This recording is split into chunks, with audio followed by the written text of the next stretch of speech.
We're tracking Canada's food supply to the deserts of southern Arizona, You want to pull over here? looking for clues to a modern mystery. Wow, look at all that green, and we're in the middle of a desert. Why do our salads keep making us sick? We're farming romaine lettuce, butter lettuce, red leaf lettuce, green leaf lettuce, and iceberg lettuce. John Bolts farms about 2,000 acres around Yuma, Arizona. Here, let me cut this one open for you so you can Very kind of sturdy. look at it. We're not socially distancing because we filmed this before the pandemic. It looks so fresh. In winter months, this area supplies almost all the salad we eat in North America. But Yuma has also given us one of the worst outbreaks ever of romaine lettuce contaminated with E. coli. Do you take lettuce home to your family? I do. I'm going to take some home out of this field before we head home. I mean, I trust it to my own 3 kids, my wife, and myself to eat. If you have romaine lettuce in your fridge, don't eat it, don't serve it.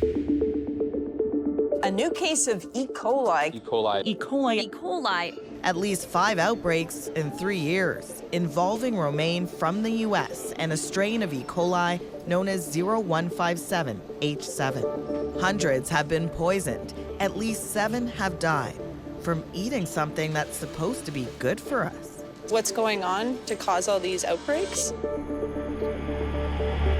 Bolt says his farm has not been part of any outbreak, and he can't say what's causing them.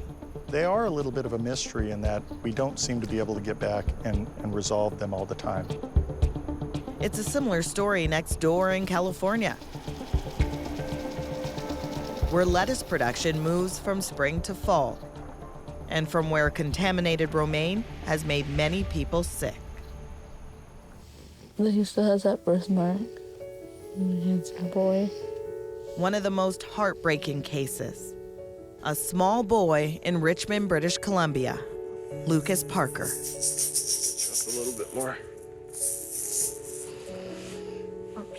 There we go. Take it to the left and to the right. See if you'll see his head. Lift his eyes. Lucas is 4 years old, and this is how he spends most days now, at home with his parents, Nathan and Carla. Good deal, Lee. He's smiling, eh? He's so Cute. Love his little smile. He was a healthy boy for his first few years. Today, Lucas can't walk. He can't talk. He can't see. It's amazing to think that in a first world country, people could serve you a romaine lettuce salad that would bring on such sickness. This is Lucas and his brothers, not long before a family trip to California. Disneyland was their ultimate destination. But after a long drive south to a motel, they're a hungry family. Nathan and Carla decide to order takeout from a pizza place with a side order of romaine salad. You couldn't have anticipated what was to come. No. I had no idea stopping on a small mom and pop shop, you know, tired from being on the road, exhausted, you know. I had no idea that ordering some takeout could kill my kid. I mean, he didn't even eat that much. No, he had probably 3 bites of my salad, you know. And as a parent, you're feeding that to your kids thinking, This I'm is doing healthy. something good. This is the right thing to do, right? Man, was I wrong. I'd really like to go back in time and change this. Lucas, can you blink? It takes several days before Lucas shows any real signs of sickness. If I move over here, will you look at me now? By the time he's in a Canadian hospital, the E. coli shuts down his kidneys, and it leads to 2 brain injuries. Can you smile? Oh. This is our little boy. He was the nicest little kid in the world. And, you know, there he is. Like, what do you mean? You know, and every day that was the question. It's like, how can this get worse? Like, where does this stop? You don't understand, like... This is the most devastatingly injured human who has survived a foodborne illness outbreak, ever. Bill Marler is an American lawyer and food safety advocate who represents Lucas and his parents. It's just devastating. It's, you know, as a father, I look at it, you know, and just think to myself, you know, this could have happened to my kid, it could happen to your kid, and that's just wrong. We run our office just like a health department. Marler launched his first food safety lawsuit nearly 30 years ago. I have an epidemiologist that interviews these people. Most cases of E. coli poisoning used to involve hamburgers. These days, it's lettuce. The E. coli outbreaks linked to romaine lettuce and other leafy greens blew up in the last decade and a half because we wanted bagged salads. We wanted to be able to go to the grocery store. Restaurants wanted to be able to not have someone in the back chopping up lettuce. They just wanted to open a bag and dump it in your salad bowl and good to go. That's the cause of the problem. It's industrialized agriculture, convenience, and it's killing us.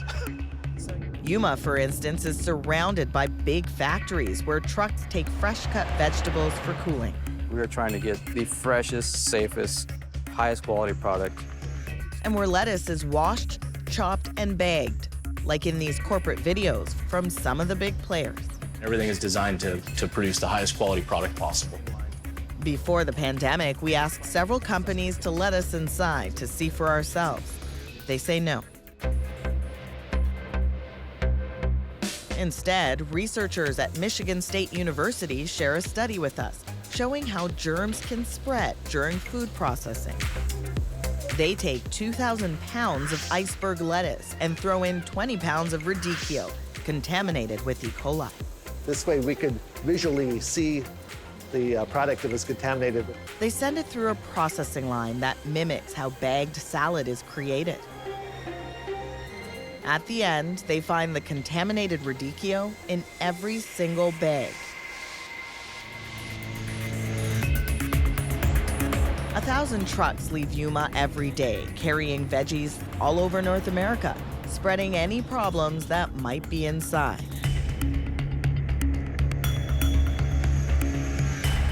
But where exactly could E. coli be coming from? We've talked to scientists and other experts who say it's a mystery why these outbreaks keep happening. What do you say to that? It's a mystery? Yeah. Have you been to Yuma? Have you been to Salinas? You know, we all know where E. coli 0157H7 comes from. It comes from cows. And when you have 100,000 cow feedlot, a dirt road, a canal, and then leafy greens for as far as the eye can see, it doesn't take a rocket scientist to figure out what happened. Here's what he's talking about. We shoot this video just outside Yuma, where there's a feedlot with more than 100,000 cows. Beside it, an irrigation canal. And beside that, field upon field of leafy greens. Marler believes it's a dangerous combination. We have an environmental contamination source, cows, in proximity to a product that is ready to eat, essentially. And when you have cows near a product that is ready to eat, you got a problem. I'm surprised that the Canadians still allow U.S. romaine lettuce across the border. The U.S. Food and Drug Administration admits now that cows near lettuce fields could be a factor in E. coli contamination, but it's not making any new rules to deal with it. Those knives are going to be chlorine dipped on a regular basis. John Bolt says farmers like him are already doing more than what rules require to keep the food supply safe. Farmers' practices are remarkable these days, not just mine, but everybody in my business. And so I think we're doing everything humanly possible today.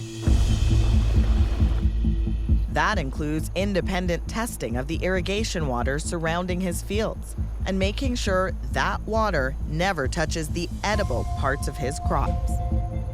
Bolt says they've also taken steps to keep animals away and isn't worried about all those cows down the road. That feedlot's been around since the 1930s, 1940s, and we've been producing leafy greens in this area for about that length of time. If there really was an issue, we would be having an issue more frequently. Let's just assume for the sake of argument that all the things that they've done have been arguably beneficial. The question is why are we still having outbreaks? Okay, something's not working. Back here at home, weigh 100 grams, put it into the bag. Professor Larry Goodridge is an expert in food safety at the University of Guelph. He says E. coli outbreaks are actually pretty rare.